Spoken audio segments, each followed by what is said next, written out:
Hello everybody, Weegee here. Today we'll be talking about The Legend of Heroes Trails of Cold Steel Northern War.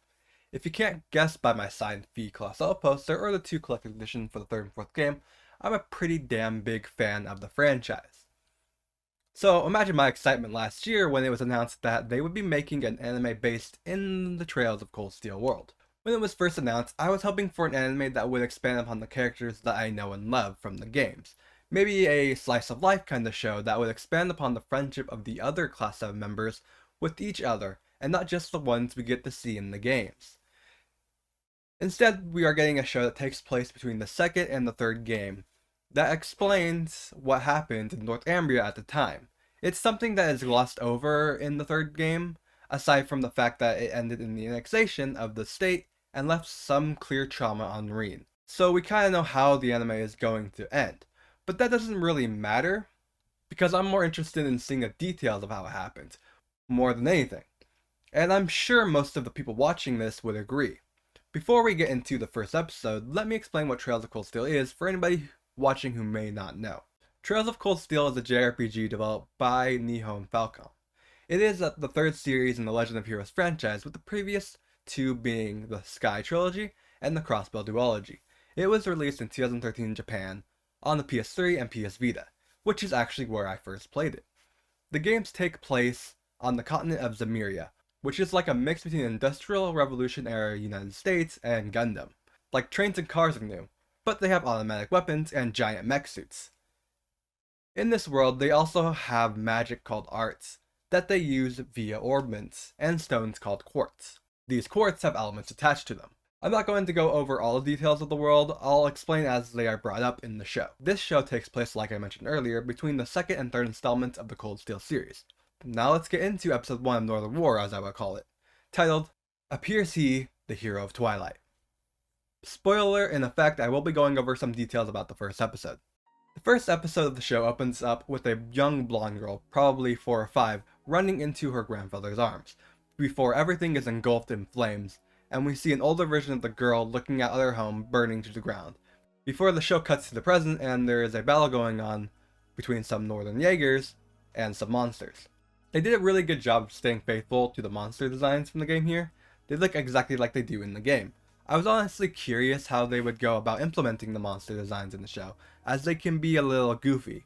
I see here they're just doing a 1-for-1 for them, which I really like. They add to the character of the world of Zemuria.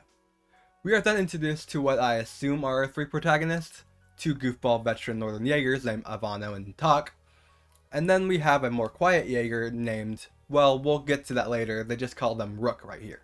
Jaegers in the world of Zemuria are essentially mercenaries. They will do any job for you so long as the price is right. Though the northern Jaegers are a little bit different in that they are also the protectors of their nation, Northumbria. They, alongside some other Jaegers, are escorting supplies to the capital of Ambria, Holosk. Most notable of them being their commander named Dren. Something that Tak is not too happy about. At least I think it's Tak. It's hard to tell, they have the same armor. And we haven't seen their faces yet. He is complaining about the fact that seasoned Jaegers have to do such a low job as an escort mission with a rookie. He then proceeds to try to throw snowballs at the rookie, which they dodge pretty effortlessly. As he is loading up a big one, the rookie begins firing their own back at him, with a lot more success. I love this, as it would have been so easy for them to write the Rook as this cold and quiet character who doesn't have time for childish things. But no, here they show they are not above goofing around as they respond in kind with their own snowballs. So at least this rookie isn't entirely going to be edgy. There's also a cool reference to Sarah from Cold Steel here, as they call the rookie the second coming of Purple Lightning. It was sarcastic, but still. They are reprimanded by the second in command before a monster shows up behind them, which they effortlessly deal with. It was this exact moment that I decided I loved these 2 idiots, as they just shrug their shoulders after the deed is done, like it was no big deal. It was great. They are idiots, but they're also competent. That is such a rare combination. We then get some exposition on who I presume is going to be our main villain, as they talk about one of the heroes of the Ambrian Revolution, a man named Rogan, the Auroran Phenomenon. While they're singing his praise, the rookie notices some trails leading down a hill. She begins to follow them, leading to the other 2 to follow her, and eventually, the rest. As she follows the trail, she happens upon a village being attacked by some slimes called dromes. They spring into action, managing to kill a few of them, and send the rest packing. It makes sense that even with a large platoon like theirs, that they wouldn't be able to kill the big one, as these types of enemies are resistant to physical attacks. You need magic to kill them effectively. Good on the riders having them run instead. Unfortunately, the drones managed to destroy 2 houses and poison a couple, with what they call drone sickness, which is a really cool way to implement status effects from the game, as these enemies can poison you. They need an antidote that would be readily available in the capital, another really cool detail that I like. It would make sense that if these monsters are super common, the people in this world would develop readily available cures for them. A lot of the time I feel like things like the poison of enemies are just ignored, or they act like it's the end of the world if it happens. Like no one has thought, these things are everywhere, maybe someone should develop a medicine for that. It was cool to see in here. While the others are fixing up the houses, Tak and Ivano are questioning why the drones attacked the village, noting that while they are more active in the snow, not usually this much, until they notice something about the tracks. They were running away from something. That's when another much bigger monster shows up, a Gronja. I think that's what they're called, at least that's what the one in the park in Cold Steel was called. I really like this scene, as it shows while these two are kind of goofy idiots, they aren't dumb. They know what they're doing, they know how to put clues together.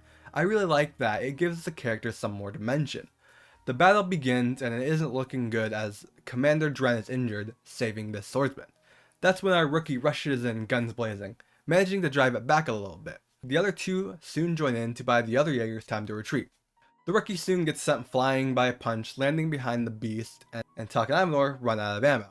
In a pretty comical scene with the best delivery. It's just so deadpan, it's like, I'm out of ammo. Me too. Shit. Then they freak out. Oh, it was absolutely hilarious. Our rookie manages to get up in time, grabbing the nearby discarded sword, and slashes up its foot, causing it to miss her comrades. Then she jumps up its back, proceeding to run up it. It tries to take a swing at her, but she jumps out of the way. It does manage to break her helmet though, which reveals long blonde hair. The music begins to well up and the clouds begin to break, sunlight peeking through as she brings the sword down, stabbing it right between the eyes Wind Waker style, killing the beast. The beast collapses and she jumps off of it, and our protagonist is revealed to be a grown-up version of the girl from the opening. The scene was a little cliche, and I absolutely loved it. The way the music welled up and the sun peeked out to greet our hero was great, especially given how good the music in this franchise is.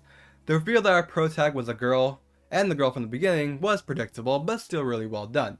If they hadn't revealed who the protagonist was before the show began, it might have even surprised me, but going in with the knowledge of who the main character was, kind of ruined it, but still well done. I really like her design so far, but then again, I'm a sucker for characters with ponytails. I can't wait to see what she dresses like outside of her standard Jaeger clothes, because that will decide how much I like her overall design. The battle itself was pretty short, but the final section where she fells the beast was very cool. I love the way that she ran up the monster's back to get above it to stab it right in the forehead. It was awesome. The show then goes into the opening song and it's pretty damn good. It shows us what to expect from the show, including a shot of younger Sarah, and who I presume is her father. I wonder if we're gonna get some Sarah flashbacks. That would be really cool. She is one of the characters in the game that I've always wanted them to explore the backstory of more. When the show comes back, our heroes have made it to Hollisk, where our protagonist, whose name we now figure out is Lavi, hands in a written apology for going against orders and attacking the monster instead of falling back, and she takes a pay cut for the next 3 months, alongside Tak and Avalor. I'm not sure why they're being punished for saving people. I suppose it might be because their actions could put more people at risk. That's the only reason I can think of. Other than that, they should be thanking her for her actions, maybe even giving her a raise. Some rather dickish looking politicians rudely push past them on their way into the legislative building. These assholes should probably be more appreciative of the people that keep them safe. All I'm saying is it only takes one Jaeger deciding not to kill that one monster in the desert, and boom, there goes the politician. Our two lovable idiots decide, since Lavi cost them their pay, that she should take them out for the best borscht. I have no idea what that is, in Northumbria. I love how she just lets herself get carried off, like there is no resistance, she just lets it happen. Lavi seems like she has a bit of that go with the flow attitude towards life, if only a little bit. It's hard to get a grasp on her character at this point. Unlike the other two, they have very loud personalities. They put themselves out there 100% all the time. The episode cuts to our heroes enjoying their borscht, which is this red sauce-based stew. It actually doesn't look half bad. Upon looking it up, it appears that borscht is a Ukrainian dish that mainly consists of beets and cabbage with sour cream topping it. The depiction in the show and what I found online aren't that different either. So good job animators with that. While they're enjoying the food, some civilians begin to accost them. First praising them, but that quickly turns to complaining about the lack of supplies and the danger of the countryside, before they start asking why the Northern Jaegers aren't doing more. Which is like, what the fuck? Who goes up to the people that are protecting them? The people that are actively risking their lives to get the supplies they need so they don't starve? The people that saved the village that you were complaining about getting attacked? Damn, some people. Lavi isn't really fazed by any of this, she just munches on her food, which is absolutely great. Yeah, you ignore them, girl. You know what? You know what you've done for them. She then spots the young girl from the village that she saved, the daughter of the couple that got poisoned. She's with her grandmother, who takes the three over to the statue dedicated to the heroes of the Northern Ambrian Revolution, one of which I'm pretty sure is Sarah's father. While Lavi plays tag with the granddaughter, which is really cute, she gives some more exposition to the other two, this time on some of the details of what led up to the revolution 27 years ago, around when Sarah was born actually. An unknown object known as a salt pail appeared, out of nowhere, turning everything in its wake into salt, including, sadly, this dog. They really didn't have to show the dog getting turned into salt. That was completely unnecessary. During this event, the prince fled from the country, leaving the country in political upheaval. It was the Northern Jaegers who restored order. We get to see them, one that bears white hair, which I presume is Rogan, and the other is red and gray, which I assume is Colonel Wallenstein, Sarah's father. I love how they pass this exposition off as Talk just being really dumb and not knowing the history of his own nation. It's a neat way to have exposition dumped that makes sense for the characters. After this history lesson, the granddaughter gives Lavi a doll of the Northern Jaeger as a thank you for saving them. Aw, something is going to happen to them. I just know it. Why else would that doll be in the opening and introduced so early on in the show? I'm probably going to cry when it happens too. Then some military vehicles show up, and look who it is. Rogan. Talk tries to rush him, telling him that he wants to join the phenomenal unit, but Avenor stops him, calling them radicals. Then they are both moved out of the way by his unit. Ivano calling them radicals has my mind whirling. They seem popular, but maybe there are those that aren't too happy with the way Rogan runs things in his unit. Earlier he called him a warmonger, so maybe a civil war is closer than a revolution, like Rogan wants. But I'm getting a little ahead of myself. Rogan begins making his way up the stairs where Lavi is standing. His unit goes to move her as well, but he stops them. He approaches her and begins talking about wheat harvest, and a look of surprise and maybe a little bit of fear washes over Lavi's face. Turns out she is the granddaughter of one of the heroes of the Ambrian Revolution, Vlad Winslet, a hero who apparently abandoned Ambria, though I doubt it is that simple. This makes her Lavi Winslet. This was actually a pretty big reveal, much more than our show revealing her as our protagonist. The way that he slowly builds up to the reveal by talking about her wheat farms and heroes helped build up the tension towards the reveal. It was really well done. The fact that he knew about the wheat farm also has some implications, like did he have something to do with raising a said farm and a hand in the possible murder of her family? He then goes into a speech that starts out pretty inspiring before shifting sharply into fear-mongering, talking about Erebonia's defeat of Calvert and the annexation of Crossbell, stoking the flames of fear in the audience, before saying that they need new heroes of North Ambria and a new revolution. This is some pretty classic dictatorship right here. Start by building up nationalism, the pride in one's nation through past glories, then start fear-mongering and give the audience something to be afraid of, something to hate. In this case, it's Erebonia, specifically the one they hail as a hero, the Ashen Chevalier, Reen Schwarzer. Yes, we actually get a glimpse of Reen in this episode, and of Valimar, who looks fucking awesome.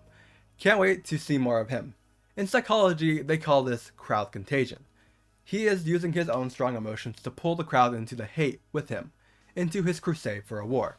As this emotion sweeps through the crowd, it will start to spread more and more through the country. Something interesting here is when Rogan mentions heroes both with her grandfather and with Reen, there's this look of slight hate on Lavi's face.